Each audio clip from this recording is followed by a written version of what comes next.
सुकन्या और अदिति दोनों सौतेली बहनें थी। सुकन्या की माँ आशा का उसके बचपन में ही देहांत हो गया था। उसके पिता मनोहर ने दूसरी शादी की और सुकन्या की सौतेली माँ सरिता के घर में आ गई। सरिता ने आते ही पूरे घर को अपने कब्जे में कर लिया। वो हमेशा सुकन्या से पहले अपनी सगी बेटी अदिति पर ध्यान देती थी। मम्मी ये देखो मेरा नया सूट, शाम के फंक्शन में ये कैसा लगेगा? ये तो बहुत सुंदर लग रहा है, रानी लगेगी बिल्कुल मेरी बेटी। मम्मी वो सुकन्या को क्या दोगी पहनने के लिए? वो भी तो हमारे साथ शादी में जा रही है, पहन लेगी कुछ भी जो उसका मन होगा। मेरे पास इतने पैसे नहीं है कि मैं उसके लिए भी नया सूट खरीदूं। वैसे भी तुम्हारे पापा का अब इतना काम नहीं बचा। मेरे लिए तुम्हें नया सूट लेकर देना जरूरी था। बहुत लोग आएंगे वहाँ, क्या पता कोई तुम्हें अमीर घर का लड़का पसंद कर ले।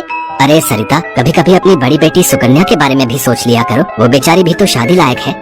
बस आ गए अपनी लाडली बेटी के बारे में चिंता करने। पता नहीं कौन से मनहूस दिन मेरी तुम्हारे साथ शादी हुई थी। जब से आई हूँ एक ही नाम तुम्हारे मुंह पर चढ़ा हुआ है। देखती हूँ सुकन्या सुकन्या। अरे तुम्हारी दूसरी बेटी अदिति भी कुंवारी है, वो भी तुम्हारी ही बेटी है। उसके बारे में भी कुछ सोचा करो। मैं हूँ जो पैसे जोड़ जोड़ कर अपनी बेटी को सूट दिलवाए है। अब शाम को चलने की तैयारी कर लो, बहुत बड़े बड़े लोग उस शादी में आएंगे। ये तो मेरी सहेली पुष्पा की बड़ी मेहरबानी है जो उसने हमें एक कार्ड दे दिया, वरना हम गरीबों को इस शहर में और इतनी बड़ी शादी में कौन पूछेगा। मनोहर को पता था कि सरिता का स्वभाव बहुत ही खड़ूस है, इसलिए वो चुपचाप अपने कमरे में चला जाता है। शाम को सब लोग शादी के लिए तैयार होते हैं। अदिति बहुत ही सुंदर सूट पहनकर तैयार होती है। सुकन्या के पास तो कपड़े ही नहीं थे। अचानक मनोहर सुकन्या के पास आता है। सुकन्या बेटी ये ले, ये तेरी माँ की साड़ी है, तू ये पहन कर तैयार हो जा। देख कितनी सुंदर साड़ी है, मेरे संदूक में रखी थी, मैं वही ढूंढ रहा था और आज मुझे मिल गई।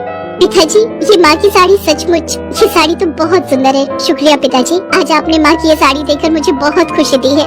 हाँ बेटी, अब ये साड़ी पहनकर जल्दी से तैयार हो जा, देखना तब से सुंदर लगेगी मेरी बेटिया। सुकन्या अपनी माँ की साड़ी पहनकर तैयार हो जाती है। सब लोग शादी में पहुँचते हैं। सरिता जानबूझकर अदिति को ही आगे कर रही थी ताकि वहाँ लोग अदिति को ही देखें। तभी एक बहुत ही बड़े परिवार के लड़के आशीष की नजर सुकन्या पर पड़ती है। सुकन्या बिल्कुल अकेली खड़ी थी। वो लड़का उसके पास आया और उससे बात करने लगा। हेलो, मेरा नाम आशीष है और आपका? जी मेरा नाम सुकन्या है। अच्छा नाम है आपका। वैसे आप यहाँ अकेली क्यों खड़ी हैं? चलिए ना, वहाँ डांस फ्लोर पर सब लोग डांस कर रहे हैं। आशीष को सुकन्या से बात करता देख सरिता आशीष के पास आती है। सुकन्या बेटा, तुम्हारे पापा तुम्हें बुला रहे हैं, इनके साथ अदिति डांस कर लेगी। अब हाँ, क्यों नहीं, प्लीज। मनोहर ने तो सुकन्या को बुलाया ही नहीं था। ये सब तो सरिता की चाल थी। थोड़ी देर बाद सुकन्या फिर से खड़ी थी। अदिति आशीष के साथ डांस करने लगती है। आशीष अभी भी सुकन्या की तरफ ही देख रहा था। शायद उसे सुकन्या पसंद आने लगी थी। आशीष पूरी शादी में सुकन्या से बात करने की कोशिश करता रहा, पर बार बार सरिता अदिति को बीच में लाने लगी। पर आशीष के मन में तो कुछ और ही चल रहा था। एक दिन जब सुकन्या घर के काम कर रही थी तो अचानक मनोहर के साथ आशीष और उसके माता पिता आ जाते हैं। सरिता, जाकर जल्दी से चाय नाश्ते का इंतजाम करो। घनश्याम जी अपने बेटे आशीष का रिश्ता हमारी सुकन्या के लिए लेकर आए हैं। क्या? सुकन्या के लिए आशीष का रिश्ता? ये कैसे हो सकता है? मनोहर की बात सुनकर सरिता चौंक जाती है। सुकन्या तो घर की झाड़ पोछ में मैले कुचैले कपड़ों में मानो ऐसी लग रही थी जैसे कीचड़ में कमल। वहीं अदिति सोफे पर आराम से बैठी थी। सब कुछ आशीष और उसके माता पिता के सामने था। सुकन्या बेटिया, जाओ जल्दी से तैयार हो जाओ। अदिति, जाओ अपनी दीदी को तैयार कर दो।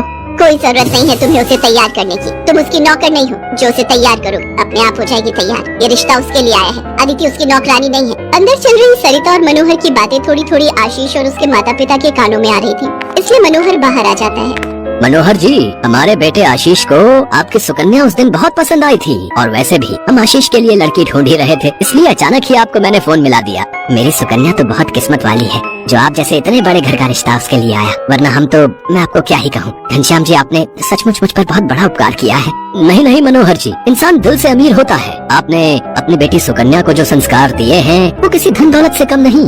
तभी सुकन्या चाय नाश्ता लेकर आ जाती है। सुकन्या का रिश्ता पक्का हो जाता है। भाई साहब, हमें आपकी सुकन्या बहुत पसंद है। हम तो जल्द से जल्द शादी करके सुकन्या को अपने घर की बहू बनाकर ले जाना चाहते हैं। बस आप शादी की तैयारियां कीजिए। आशीष के माता पिता के मुंह से ये बातें सुनकर मनोहर की खुशी का ठिकाना नहीं था। सुकन्या आज एक बहुत बड़े घर की बहू बनने जा रही थी। आशीष के माता पिता रिश्ता पक्का करके चले जाते हैं। कुछ दिनों बाद सुकन्या की शादी की तारीख निकल आती है। सरिता, मैं देख रहा हूँ जब से सुकन्या की शादी पक्की हुई है तुमने सुकन्या से बात तक करना छोड़ दिया है। ये ठीक नहीं।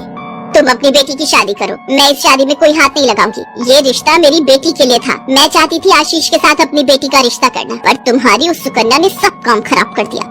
ये तुम गलत कह रही हो सरिता। सुकन्या के लिए आशीष के माता पिता खुद से रिश्ता लेकर आए हैं। तुम्हें तो खुश होना चाहिए। तुम क्यों सौतेलापन सुकन्या के साथ रख रही हो? तुम्हें तो उसकी सगी माँ बनकर उसे विदा करना चाहिए। मैं इसलिए तुम्हें उसकी माँ बनाकर लाया था, वरना क्या? क्या कहो तो मैं अभी ये घर छोड़कर चली जाती हूँ। बोलो। मनोहर की बात